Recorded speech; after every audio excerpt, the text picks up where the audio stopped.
system in here. You will have a lighting tech. This theater actually has 2 venue technicians. You will have a lighting tech who is programming and controlling your light board. You will have a sound tech, Samuel. The lighting tech is Jeannie Marie. Samuel will be your sound tech, and he will do any sound cues, anything like that that you need. If you choose to use the Fringe microphone that is available to you and everything, he will control that for you.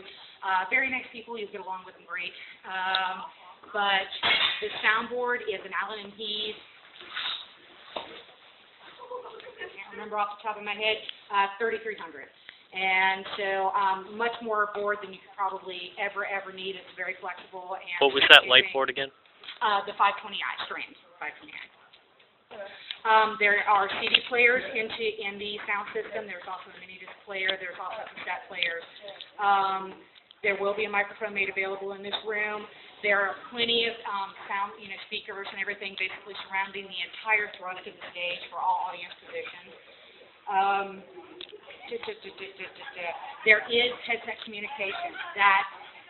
The light board will have a headset, the soundboard operator will have a headset. I will have one wired headset placed on one side of the stage or the other, that if you need to communicate with the booth in any way, that's available to you, that it'll be sitting on one of the back walls, and you can pick it up and talk to them if you need to at any time.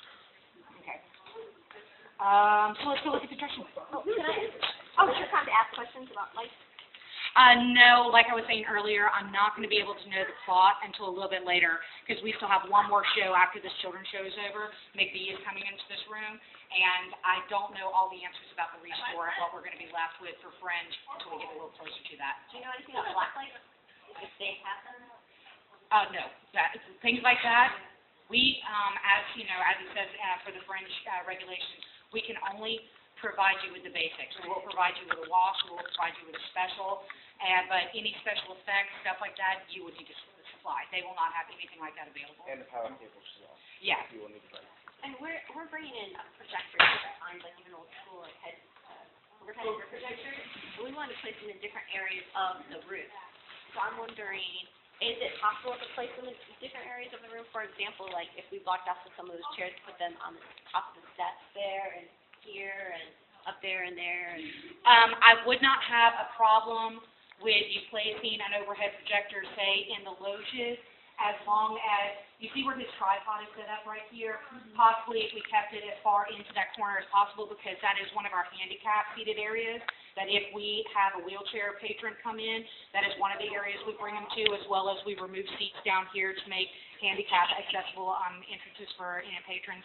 But that is usually left as, not necessarily an acting area, so, I have no problem with you setting up an overhead projector over there.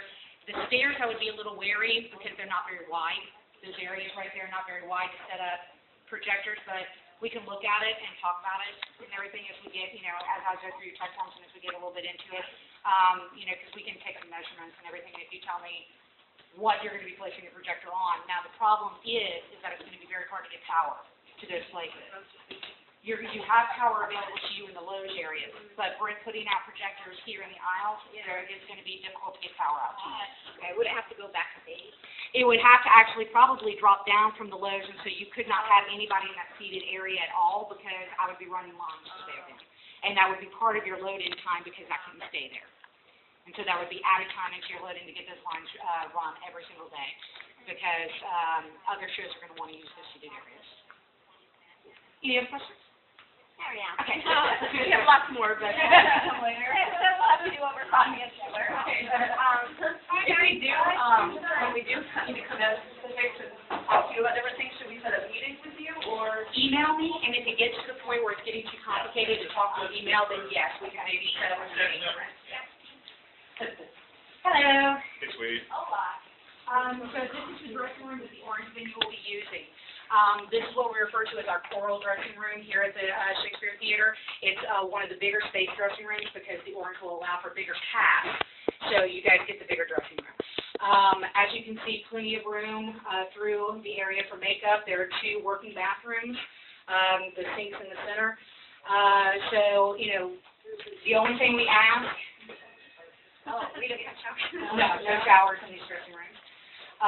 So the only thing we ask is that they're left as pristine as you possibly can, because like I said earlier, you got 7 groups all together and everything using this bathroom on a daily basis, this dressing room, so it'll get dirty fast. So just, try to clean up after yourselves, don't leave stuff around, because, like Beth said, if you start leaving clothes and things around, it's going to get donated and sold off. So, the green room we kind of treat as a common area.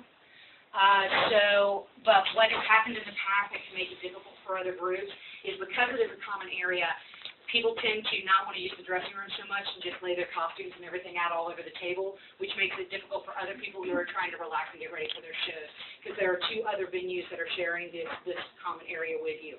The blues dressing room is over there, and yellows is over here. So, just be considerate. These costume racks will not be made available to you. I take that back. I think we left 1 costume rack in here. But your costumes must be brought back to your storage area at the end of your performance and everything during your loadout time. You cannot leave costumes just hanging in here, because the next group with big costumes is going to need this same rack. So just whatever you bring into the dressing room with you, take out and put back in your storage unit at the end of your show. Where do we wait? Like, say that one performance is just finishing up, where do we wait to be told that we can go in now? Usually for the orange venue, it works out very well to kind of quietly and discreetly, right around, I would say like 25 minutes to your, so 5 minutes before your loading time, is supposed to start, come into the vaccine shop and just kind of out of the way of the door, sit quietly and everything. The group is probably going to be at that time already starting to load out, and so things are going to be coming through the door. And as soon as they are clear of the door and got most of their stuff out, your venue tech will then motion you to start. And so I would meet in that back shop area. Great. She wants pictures of, is it okay to work out a nice deal with someone who has a dinner next door with a shower? To allow us to go in? That is a very hard deal to work out, because different people are going to be there and, at different times with you. With your show times, you never know if it's going to be the same person twice in there. And so it's going to be hard. I'm not going to say it's going to be easy. You might have to actually get permission and talk to every single group and yellow and everything to see that if you come head-to-head with them at any time during one of your shows, that they're okay with you going in there. So, a lot of fun. I leave it up to you. Feel free to talk to the artist and see if you can come up with an agreement, and as long as it's fine with anybody and no one gets upset, I have a problem. Do you guys have any other questions for me? No. Yeah. Please tell your artist to feel free to use the refrigerator and everything to store any water or anything like that they need. But if they bring food into the facility, please just throw it away and don't let food just sit in the refrigerator and rot. And to just be kind to the area, because our actors here at the theater use this room and everything all year round. We want to keep it nice for them when we return it after Fringe. You said that we need to have a 36-inch path around? That is the standard. Okay. So that is where we will not be going, or what does that mean? That means, let me give you an example. If you come across a fire exit and everything like in the shop where you guys had your storage, and this fire exit, just like this one, well, that's fine. This is the fire exit. At any given time, if you are storing things or putting things down, I have to have a 36-inch pass. No, you can that if there is an emergency in the building, people can call us without injuring themselves and get out of the building. And so it's mostly my concern for fire exits or where audience members are going to be walking. I'm not as strict about it backstage as I am in audience areas. So if you guys are trying to put projectors all around the stage in different places, like those entrance bombs, I cannot at any time have anything blocking that.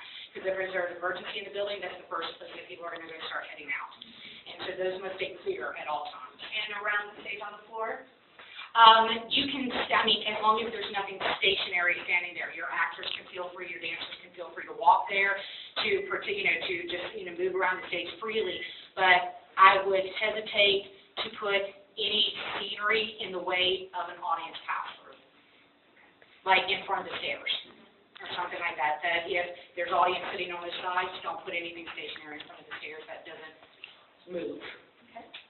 I I'm gonna put art on